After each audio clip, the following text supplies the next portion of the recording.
Hello అండి, అందరు బాగున్నారా? సో నా పేరు మాధవి చెగురు. నేను ఒక క్యాబిన్ క్రూని. కరెంట్లీ నేను ఇండిగో ఎయిర్లైన్స్లో చేస్తున్నాను. అండ్ దానికి ముందు నేను సౌదీ ఎయిర్లైన్స్లో ఒక 3 years క్యాబిన్ క్రూగా చేశాను. సో ఫస్ట్ థింగ్ ఏంటంటే, నా జర్నీ గురించి చాలామంది అడిగారు. All I want to tell you is that దీనికి కావాల్సిన క్వాలిఫికేషన్ ఏంటి, +2. సో నాతో ఏం జరిగిందంటే, ఇంటర్మీడియట్ సెకండ్ ఇయర్లో నేను మ్యాథ్స్ ఎగ్జామ్లో ఫెయిల్ అయిపోయాను. అంటే సప్లిమెంటరీ కూడా పాస్ అవ్వలేదు. డిగ్రీ స్టార్ట్ చేయాలి అంటే నేను సప్లిమెంటరీ క్లియర్ చేయాలి, రైట్? సో సప్లిమెంటరీలో కూడా ఫెయిల్ అయ్యాను కాబట్టి ఇప్పుడు నాకు ఆల్మోస్ట్ 1 year గ్యాప్ వస్తుంది. ఈ 1 year గ్యాప్ వేస్ట్ చేయడం ఎందుకు అని నా పేరెంట్స్ నన్ను హైదరాబాద్ ఫ్రాంక్ఫర్ట్లో జాయిన్ చేయించారు. సో క్లాసెస్ మార్నింగ్ 11 నుండి 4 o'clock ఉంటే 4 తర్వాత నేను మ్యాథ్స్ క్లాసెస్ కోసం ట్యూషన్స్ తీసుకుంటూ ఉండేదాన్ని. At the same time parents మీద డిపెండ్ అవ్వడం ఇష్టం లేక ఏదో ఒక పార్ట్ టైం జాబ్ చేసుకుంటూ ఉండేదాన్ని. ఆల్మోస్ట్ ఒక 6 months నేను నైట్ షిఫ్ట్ చేసేదాన్ని. దాని తర్వాత ఒక 1 year అనుకుంటా నేను ఎయిర్టెల్ కాల్ సెంటర్లో చేశాను. ఒక గ్రీటింగ్ షాప్లో సేల్స్ గర్ల్గా కూడా చేశాను. ఇంకా ఒక రియల్ ఎస్టేట్ కంపెనీలో రిసెప్షనిస్ట్గా. సో నాకు ఎలా కుదిరితే అలా నేను జాబ్ చేయాలి అండ్ మనీ ఎర్న్ చేసి ఇండిపెండెంట్గా ఉండాలి, పేరెంట్స్ మీద డిపెండ్ అవ్వద్దు అనే ఆలోచన మీకు వచ్చినప్పుడు మీరే ఆటోమేటిక్గా ఏదో ఒకటి చేసి అట్లీస్ట్ పాకెట్ మనీ మేనేజ్ చేసేలాగా మీకు ఏదో ఒక ఆపర్చునిటీ దొరికిపోతుంది. ఇప్పటిలాగా అప్పుడు నాకు పెద్ద కోరికలు ఏం లేవు కాబట్టి it was a very free mind. So అప్పుడు నేను చేసే పార్ట్ టైం జాబ్కి నాకు 2,000 to 5,000 రూపీస్ వచ్చేది and it was more than sufficient నాకు. సో ఆల్మోస్ట్ 10 months తర్వాత నాకు ఫ్రాంక్ఫర్ట్లో కోర్స్ అయిపోయింది. At the same time supplementary కూడా క్లియర్ అయిపోయాను. అదే టైంలో ఇంకా నేను డిగ్రీ కాలేజ్ జాయిన్ అయిన తర్వాత ఆల్మోస్ట్ ఒక 3 monthsలో ఫ్రాంక్ఫర్ట్ నుండి నాకు కాల్ వచ్చింది. ఇలా ఇంటర్వ్యూస్ కండక్ట్ చేస్తున్నారు సౌదీ అరేబియన్ ఎయిర్లైన్స్ వాళ్ళు, ఇంటర్వ్యూకి అప్లై చేయండి అంటే నేను నా ఫ్రెండ్స్ అందరం కలిసి అప్లై చేశాము. అండ్ లక్కీగా ఐ గాట్ త్రూ సౌదీ ఎయిర్లైన్స్లో సెలెక్ట్ అయిపోయాను. సో దాని తర్వాత ఆల్మోస్ట్ 3 years నాకు జద్దాలోనే బేస్ అండ్ అక్కడే వాళ్ళు అకామిడేషన్, ట్రావెల్ అంతా వాళ్ళే చూసుకునేవాళ్ళు.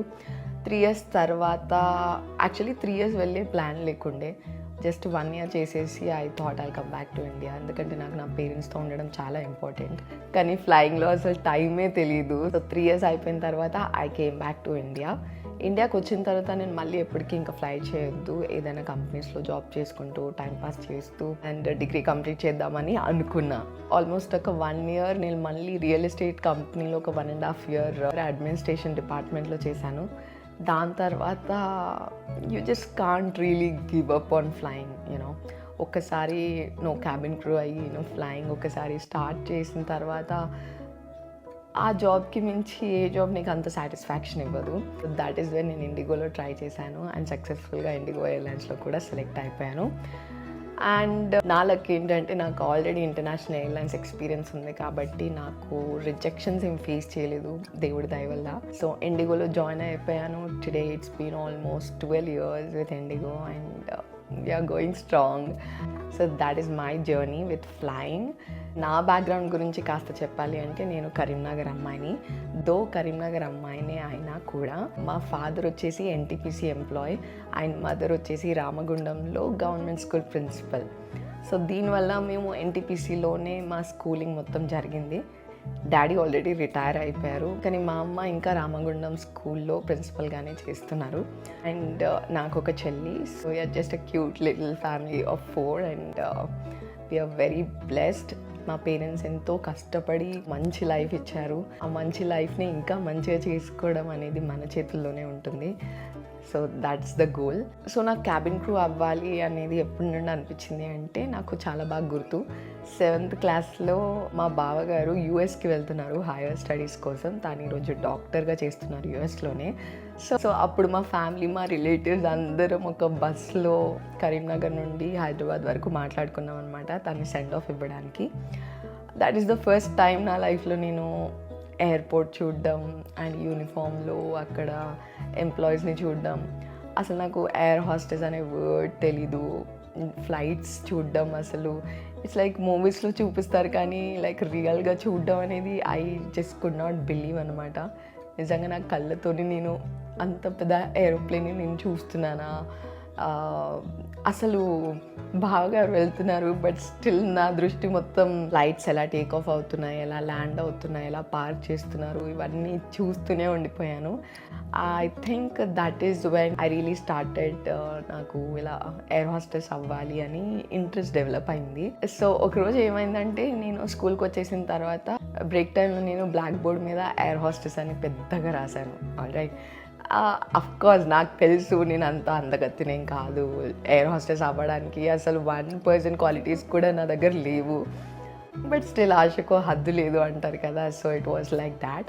నా క్లాస్మేట్స్ అందరూ బ్రేక్ టైం తర్వాత వాళ్ళు వచ్చేసరికి బ్లాక్ బోర్డ్ మీద ఎయిర్ హోస్టెస్ అని చూసి ఇంకా చాలా నవ్వి నన్ను చాలా ఎగతాళి చేశారనమాట. అసలు నీ మొహం ఎప్పుడైనా అద్దంలో చూసుకున్నావా, అసలు నువ్వేంటి ఎయిర్ హోస్టెస్ ఏంటి, ఎయిర్ హోస్టెసెస్ ఎలా ఉంటారు తెలుసా, నువ్వు అసలు సూట్ అవ్వవు, అలా ఇలా అని ఇంకా నన్ను చాలా టీజ్ చేస్తూనే ఉండేవాళ్ళు. ఎంత వద్దనుకున్నా కూడా ఆబ్వియస్లీ మనం చాలా చిన్నవాళ్ళం అండ్ నాకు అది చాలా హర్ట్ అయింది. సో ఆ రోజు నేను చాలా ఏడ్చుకుంటూ ఇంటికి వెళ్ళాను. మా డాడీకి చెప్పాను, నన్ను అందరు ఇలా చాలా ఎగతాళి చేశారు, నేను ఎయిర్ హోస్టెస్ అవ్వలేను, నేను అసలు అందంగా ఉండును, నేను అసలు సూటబుల్ అవ్వను అని చెప్పారు అని నేను చాలా బాధపడ్డా.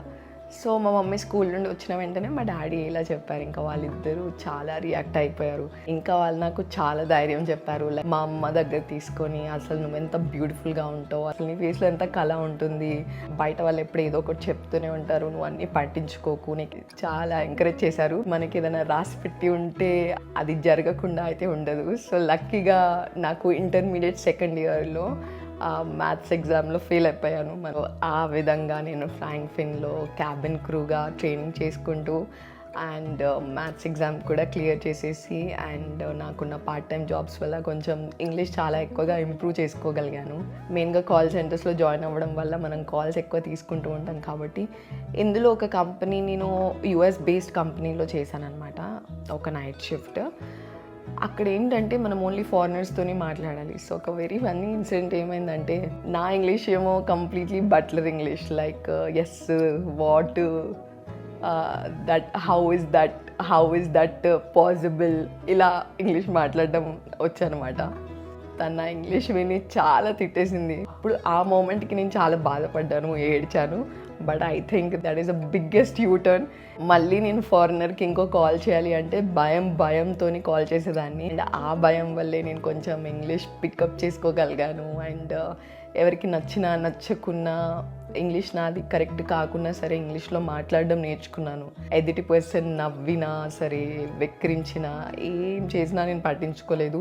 మెయిన్గా ఏంటంటే రైటింగ్ వల్ల నాకు కమ్యూనికేషన్ స్కిల్స్ చాలా ఎక్కువగా ఇంప్రూవ్ అయింది. ఎట్ ద సేమ్ టైమ్స్ నేను ఇంగ్లీష్ షోస్ చూసేదాన్ని, ఎస్పెషలీ ఫ్రెండ్స్ అని వినే ఉంటారు, మనం యూట్యూబ్లో అయినా నెట్ఫ్లిక్స్లో అయినా ఈజీగా యాక్సెస్ చేసుకోవచ్చు.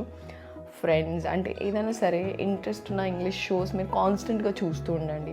ఎలా అంటే మీరు ఖాళీగా ఉన్నప్పుడు మీరు టీవీ ముందే కూర్చోక్కర్లేదు, మీరు పని చేసుకుంటున్నప్పుడు అయినా సరే ఏదైనా ఇంగ్లీష్ షోస్ చూసుకుంటూ వర్క్ చేయండి. మీరు పదే ఇంగ్లీష్ వర్డ్స్ వినడం వల్ల అండ్ మీ మైండ్ కూడా ఎక్కువగా ఈ వర్డ్స్ అబ్జర్వ్ చేసుకోవడం వల్ల మీకు చాలా త్వరగా మీకు ఇంగ్లీష్ అనేది ఇంప్రూవ్ అవుతుంది.